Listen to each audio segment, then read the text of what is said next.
이스라엘 국방장관이 레바논 접경 군기지를 방문한 자리에서 무장정파 헤즈볼라더러 약속을 지키라고 압박했습니다. 휴전 조건대로 리타니강 너머로 헤즈볼라 병력을 완전히 철수시키고 레바논 정부군이 나서서 서둘러 테러 인프라를 제거해야 한다는 겁니다. 이게 이루어지지 않으면 이스라엘 북부 주민들이 안전하게 집으로 돌아갈 수 있도록 독자적으로 행동하겠다고 경고했습니다. ביטחון לבתיהם. לא נאפשר יצירת איום מחודש על יישובי הצפון ועל אזרחי מדינת ישראל. 헤즈볼라 측도 가만히 있지 않겠다고 공식 경고했습니다. 헤즈볼라 수장 나임 카셈은 성명에서 이스라엘이 합의를 이행하도록 인내할 것이지만 60일간 기다리지는 않겠다. 언제 대응할지 지도부가 결정할 것이라고 말했습니다. 이스라엘군의 합의 위반을 이유로 군사행동에 나설 수 있다는 뜻입니다. قد ينفذ صبرنا قبل 60 يوما وقد يستمر هذا أمر تقرره القيادة. 이스라엘과 헤즈볼라는 지난해 11월 27일 60일간 일시 휴전에 돌입했습니다. 휴전 기간에 이스라엘군은 레바논에서 완전히 철수하고 리타니강 남쪽에는 헤즈볼라를 제외한 레바논군과 유엔 평화 유지군만 주둔한다는 게 조건입니다. 이 휴전은 오는 25일 끝납니다. YTN 황보선입니다.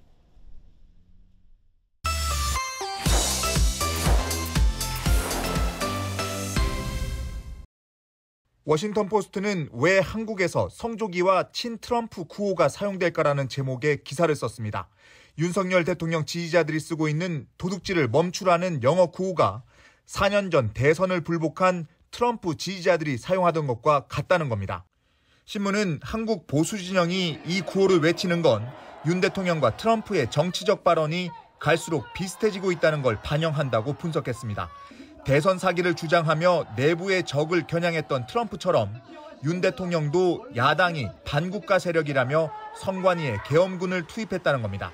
신문은 윤 대통령 측이 헌법재판소에 낸 답변서에서 트럼프의 면책 특권을 인정한 미국 대법원 판결을 인용한 점도 주목했습니다. 다만 미국과 달리 한국 법은 대통령의 내란죄를 면책 대상에서 제외하고 있다는 점을 지적했습니다. 이런 가운데 트럼프의 최측근이 된 일론 머스크는 도둑질을 멈추라는 팻말 사진을 공유하며 와우라고 썼지만 별도의 설명은 덧붙이지 않았습니다.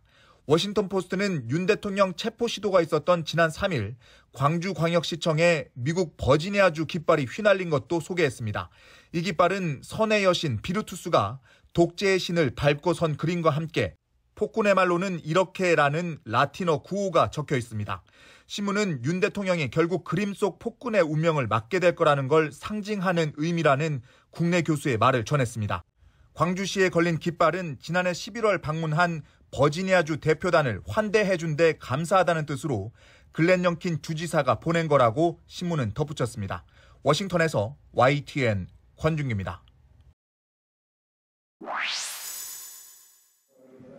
일본 소프트뱅크로부터 1,000억 달러의 투자를 약속받은 뒤 열린 기자회견.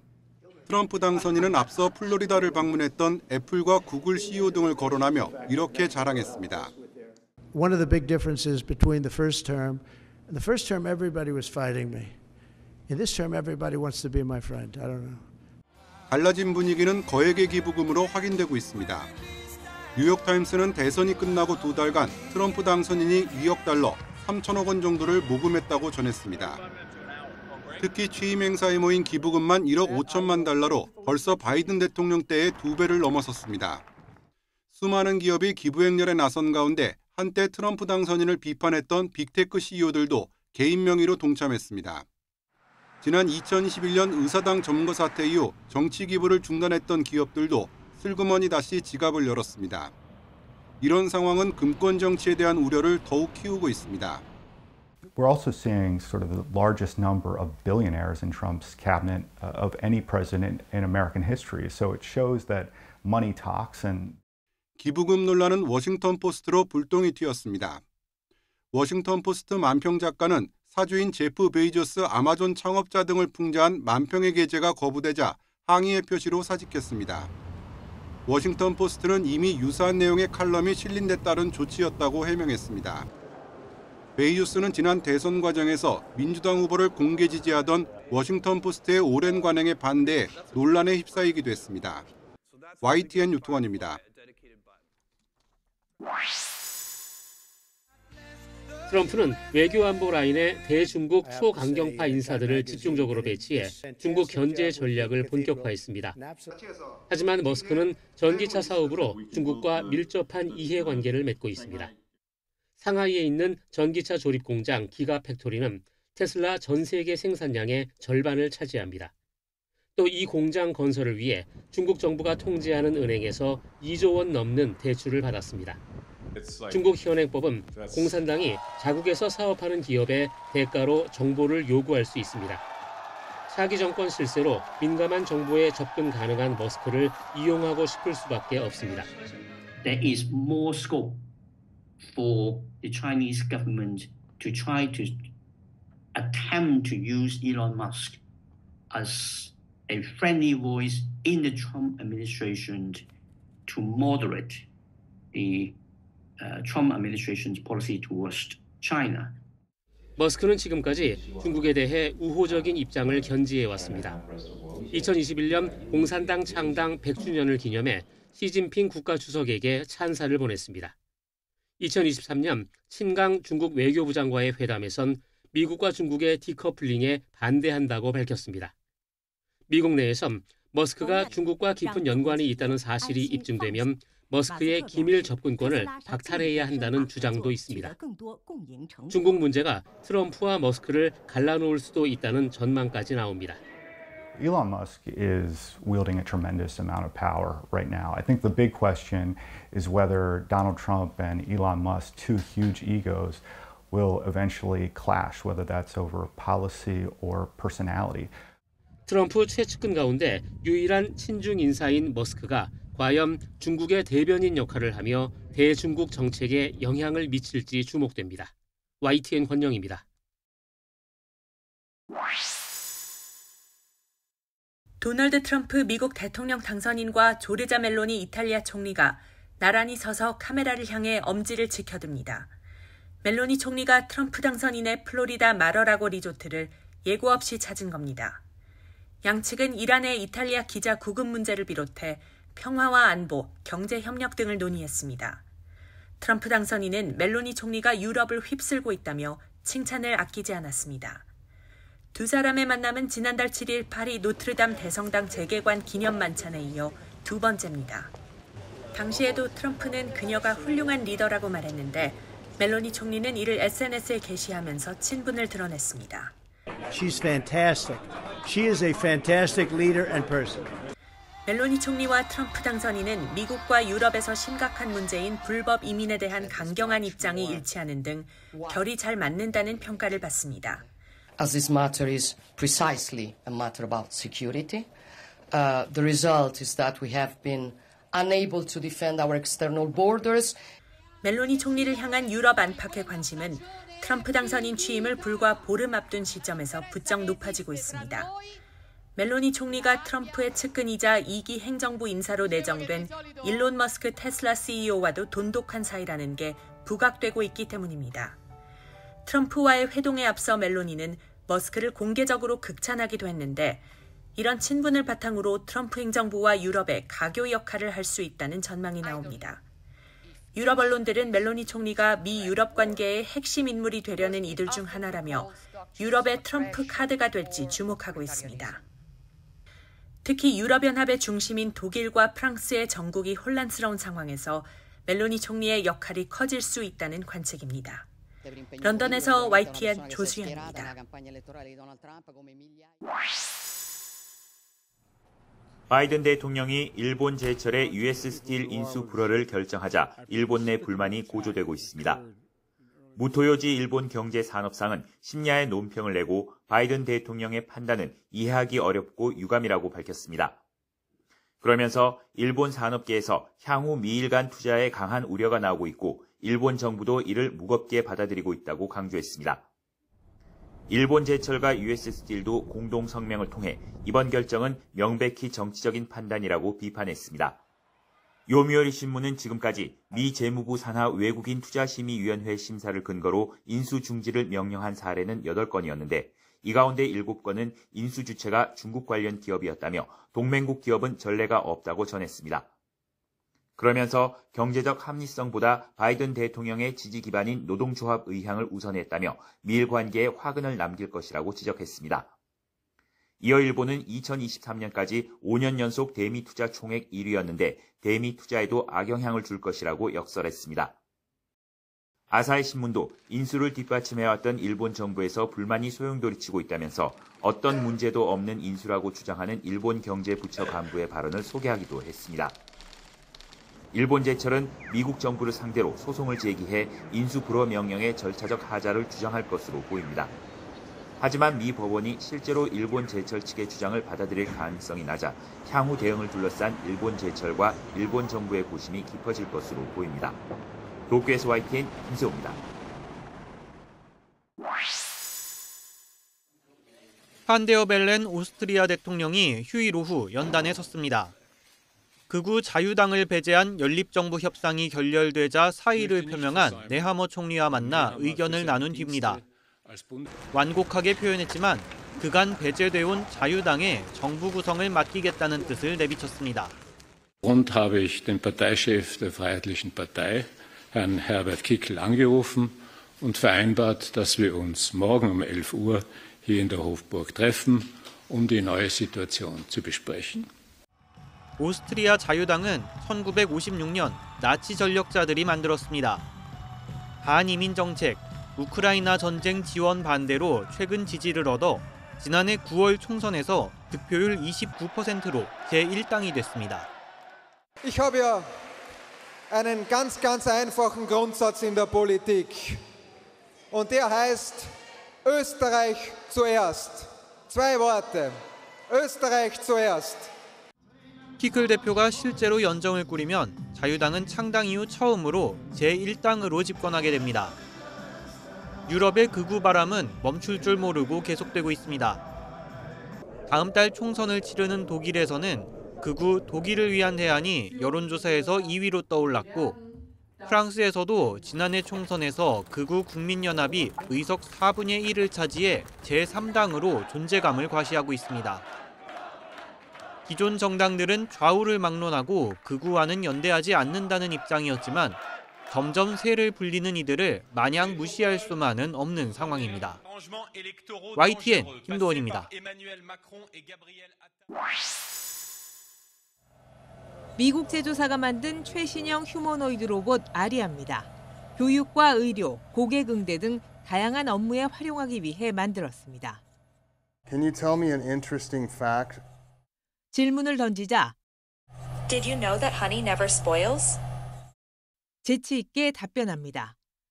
사람처럼 자연스러운 몸짓과 함께 일상적인 대화도 나눌 수 있습니다. 로봇 안에 학습한 자료를 바탕으로 스스로 새로운 데이터를 만들어내는 생성형 인공지능 기술을 담았기 때문입니다. There are multiple stories out there of people who are creating relationships with AI-generated personalities. And that's with no robot. So I feel like the thing that's missing is that physical representation of that digital personality. 사람의 시선을 따라가는 것뿐 아니라 특정인의 얼굴을 인식하고 표정도 읽을 수 있습니다. 이런 기술을 통해 사람들이 로봇과 한층 친밀한 관계를 맺을 수 있을 것으로 제조사는 기대하고 있습니다. Lonely people crave connection, and you don't always get that type of, fruition of that craving through a screen. And I think this will allow a conduit for that kind of interaction with technology. 최신형 인공지능 기술을 장착한 이 로봇은 이번 주 미국 라스베이거스에서 개막하는 기술 박람회 CES 2025에 등장할 예정입니다. YTN 이경아입니다.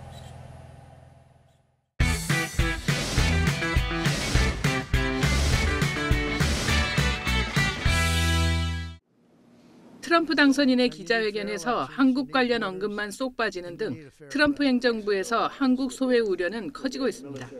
바이든 정부 인사들이 잇따라 한미 동맹을 강조하고 있는 것과 대비됩니다. we would note in appreciation the focus that acting President Choi has placed on maintaining national stability.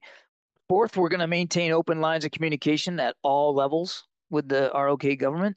전략국제문제연구소 빅터 차 한국석좌는 집권 1기와 달리 의회까지 장악한 트럼프는 취임 직후 100일이 아닌 100시간 내 수많은 정책을 쏟아낼 것이라고 전망합니다. 이런 가운데 안덕근 산업통상자원부 장관이 닷새간 미국을 방문합니다. 비상계엄 사태 이후 우리 측 최고위 인사의 미국 방문입니다.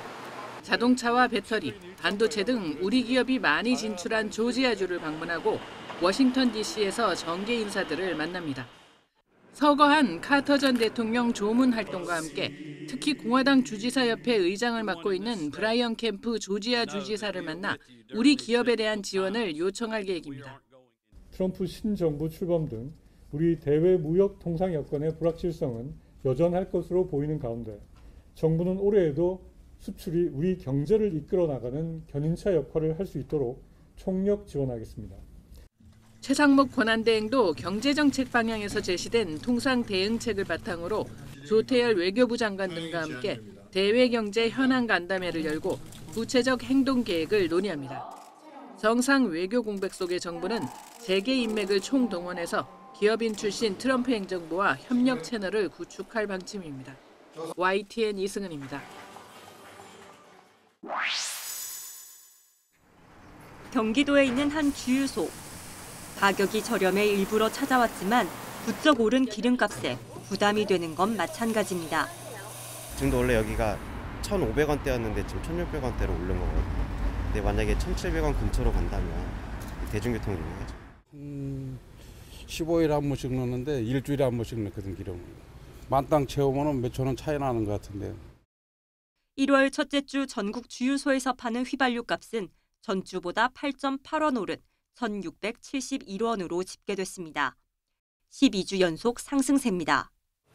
가장 비싼 서울은 전주보다 9.5원 오른 1,729.6원. 가장 싼 대구는 10.1원 오른 1,643.1원으로 나타났습니다. 경유 역시 12주 연속 동반 상승해 1,516.3원을 기록했습니다. 전주보다 9원 더 비싸졌습니다. 환율 상승으로 달러당 원화 가치가 떨어진 데다 국제 유가까지 오른 탓입니다. 이런 오름세는 당분간 이어질 전망입니다. 연말 연초에 그 국제 제품 가격 상승과 환율 상승으로 향후 2주 정도는 더 상승세가 지속될 것 같습니다. 연초부터 먹거리와 생필품 가격이 줄줄이 오른 가운데 기름값마저 치솟으면서 소비자 부담은 커지고 있습니다. YTN 최하영입니다. 무안국제공항의 관제량은 지난 2014년 하반기 제주공항공사로 교체 공항으로 지정되고 이후 항공훈련기 관제까지 더해지면서 급증하게 됩니다. 관제사 부족으로 인한 안전사고를 우려한 부산지방항공청이 2017년 야간 운항을 제한하려고 했지만 공항 활성화에 악영향을 미칠 것을 우려한 지역사회 반발로 백지화됐습니다. 2017년 당시 6명이었던 무안공항의 관제사 수는 지금까지 단 1명 늘어난 데 그쳤습니다. 무안관제탑 관제사 관련해서는요, 현재 7명이 근무를 하고 있고요. 2명 내지 3명이 한 조가 돼서 이렇게 교대 근무를 하고 있습니다. 지난 2023년 기준 무안공항 관제탑의 관제량은 하루 평균 111대 수준으로 다른 중소공항보다 많고 울산 관제탑과 비교하면 3배가 넘기에 관제사들의 업무 부담이 더 컸을 가능성이 있습니다. 이런 가운데 사고 원인 규명에 결정적 역할을 할 블랙박스 중 하나로 사고 직전 마지막 2시간이 담긴 음성 기록 장치 녹취록 작성이 끝났습니다. 사고 여객기가 활주로 방향을 바꿔 착륙을 시도한 이유 등 의문점을 풀어줄 것으로 기대됩니다. 최종 관제사 허가가 있어야만 활주로에 내릴 수 있기 때문에 그 앞전에 여러 가지 불안정한 상황에서 교신이 오고 가고 하는 상황이 있는 과정에서 최종 관제사 허가가 있다는 점을. 다만 국토부는 녹취록만으로 사고의 원인을 밝힐 수 없기에 조사 단계에서 녹취록 내용은 공개하지 않겠다는 방침입니다. 커넥터가 사라져 국내에서는 분석이 어려운 비행 기록 장치는 조사관 2명이 동행한 가운데 미국에 보내 분석을 시작할 예정입니다. 사고조사위원회는 사고기의 엔진 2개를 모두 인양해 경납고로 이송을 마치며 엔진에 대한 조사에도 착수했습니다. YTN 최두입니다. 새들의 이동 모습을 한눈에 확인할 수 있는 레이더입니다. 공항 12km 반경 내 조류의 움직임을 탐지하는 레이더로 야간에도 방향과 속도, 고도까지 추적해 조종사가 미리 대비할 수 있습니다. 현재 미국과 유럽 등 대부분 공항에서 운영 중인데 우리나라는 서산 공군 부대에서만 유일하게 운용하고 있습니다. 각 기지별로 약 10건에서 20건 정도의 조류 충돌이 발생하고 합니다. 하지만 서산 공군기지에는 타 기지에 비해서 조류가 수만 배, 적어도 동계에는 30만 마리가 서식을 하고 있는데 어떤 해는 조류 충돌이 한 건도 발생하지 않을 정도로 전국 15개 공항 중 조류 탐지 레이더가 설치된 곳은 한 곳도 없고 그나마 이착륙 직전 새떼 유무를 확인하는 정도의 열화상 카메라만 김포, 김해공항 등 3곳에 있습니다. 새들이 주로 움직이는 시간 데이터를 활용해 대책을 마련해야 한다는 주장도 나옵니다. 실제로 지난 2009년에서 2010년 사이 버드 스트라이크를 분석한 논문을 보면 오전 8시와 9시에 사고가 몰려 있습니다. 이번 제주항공 여객기 사고 발생 시간도 오전 9시 3분입니다. 일반적으로 낮에 활동하는 조류의 경우에서는 주로 일출 전후해서 그리고 일몰 직전 그리고 전후에 활동성이 상당히 높아지는 경향이 있습니다. 조류의 이동 시각과 사고 데이터의 연관성을 분석한 대응이 필요하지만 데이터가 절대 부족합니다. 2019년부터 지난 상반기까지 전국에서 보고된 조류 충돌 사고 623건도 발생 시각은 공개되지 않아 사고 예방을 위해선 투명한 정보 공개가 우선이란 지적도 나오고 있습니다. YTN 오동건입니다.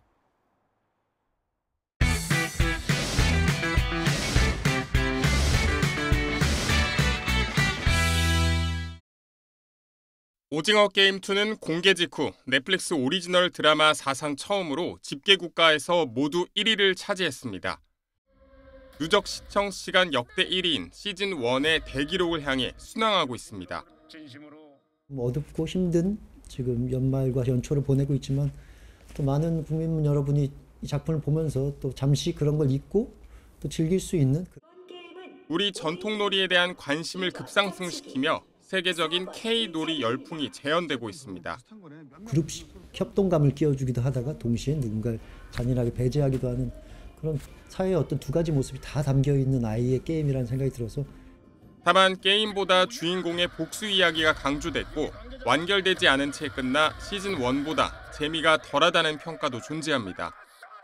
뭐 이야기의 완결성 자체만 놓고 보면 한 시즌으로 내는 게 더 좋다는 생각은 여전히 하고 있지만 많은 사람들이 이 작품을 흡수하고 소화하는 어떤 호흡들이 너무 짧아진 세상이어서 황동혁 감독은 시즌2의 미완성 서사가 시즌3에서 절정에 달해 이 같은 아쉬움을 만회할 거라고 자신했습니다.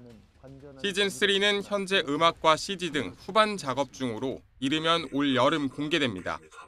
훨씬 정서적으로 충격적인 이야기들이 이제 시즌3에서 펼쳐지거든요. 그래서 정서적인 강렬함에 있어서 시즌3가 시즌2보다 더 좋은 작품이라고 생각을 하고 더 YTN 김승환입니다.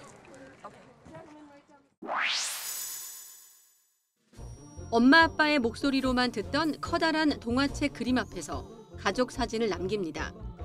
아이들은 그림책 밖으로 튀어나온 주인공들과 교감하고 어른들은 바쁘다는 핑계로 미뤄둔 동화책을 펼쳐놓고 평소 들여다보지 못했던 아이들의 마음을 읽어냅니다. 어른들 전시들은 아이들이 참여하기가 좀 힘든데 아이들을 위한 전시회를 이렇게 열었다고 해서 좀 한편으로 기뻤어요. 그리고 아이가 좀 신나게 놀 수 있겠구나라는 생각이 들었습니다. 엄마 아빠랑 동생이랑 와서 좋았어요. 그림책 속에 들어갈 수 있다면 얼마나 좋을까라는 상상을 현실로 구현한 이번 전시는 낮게 그림을 걸어 아이들 눈높이를 배려했습니다. 읽은 책도 있고 제가 읽은 책도 있어서 다시 보니까 더 재밌었어요. 학교에서 본 책도 있어가지고 더 재미있고 다음번에는 다른 친구들이랑 또 와서 보고 싶었어요.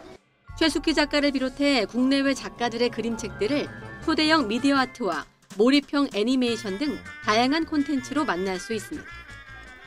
알사탕과 구름빵으로 잘 알려진 유명 작가 베키나가 쓴 그림책도 무대로 재현돼 동심을 자극합니다. 주인공 덕지와 선녀 할머니가 오래된 목욕탕에서 만나면서 벌어지는 이야기로 어른들에게는 향수를, 아이들에게는 흥미로운 마법의 세계를 보여줍니다. 지난 2021년 7월 개막한 이후 20만 명이 넘는 관객들이 다녀간 이 뮤지컬은 지난해 한국 뮤지컬 어워즈에 신설된 아동 가족 뮤지컬상을 최초로 수상했습니다. YTN 이광현입니다.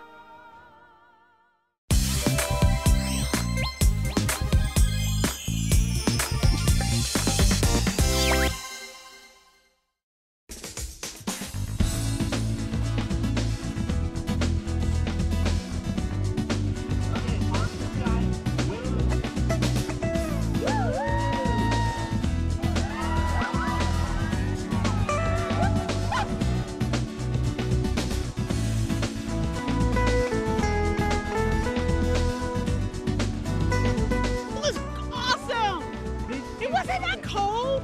Maybe.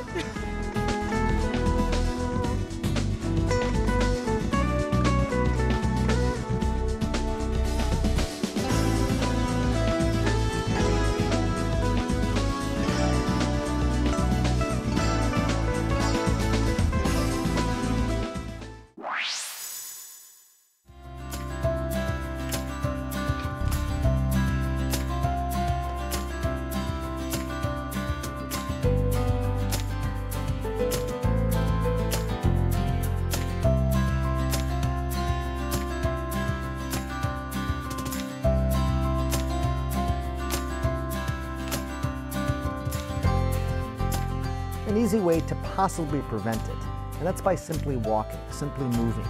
A recent study linked walking to fewer flare-ups and backaches.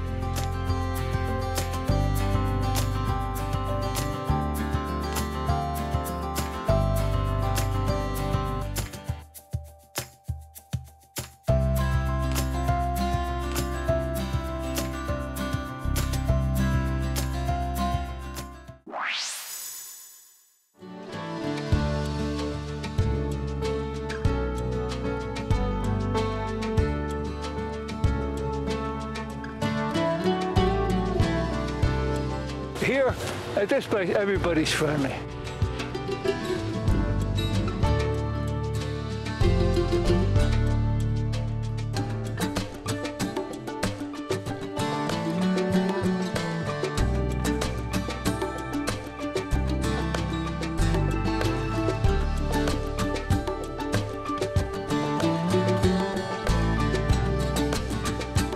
As long as my body let me.